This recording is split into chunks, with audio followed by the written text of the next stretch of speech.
যে সরকারে আসুক, যে সীমা লঙ্ঘন করবে তাকে জনগণ লাচ্ছিতে উঠে দেবে।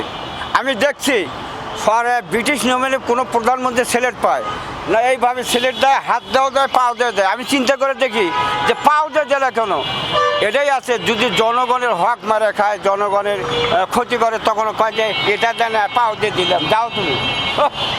সিলেট দেয় যদি হাত দিয়ে দেয় না, আবার পাও দেওয়া যায়। তাহলে এই বিষয়ে যদি সে ব্রিটিশ নিয়মে হাত দিয়ে পায়, কিন্তু আবার আছে এই যে যদি জনগণের হক মারে খায়, তাহলে হাত দেয় না, তখন পাও দিয়ে শর্ট মারে দেয়, যা বিদায় করে দেয়। এটাই আল্লাহর কোরআনে বলছে, যে ব্যক্তি সীমা লঙ্ঘন করে এর প্রতি আল্লাহর গজব নাজিল হয়। কাজ তো করছে, কিন্তু একটু সীমা লঙ্ঘন করছে, যার জন্য টোকলা বান্ধা লাগছে। যদি বামপন্থী লোকগুলো উনি কাছে না রাখতো, আজও থাকতো এই দেশের সরকার।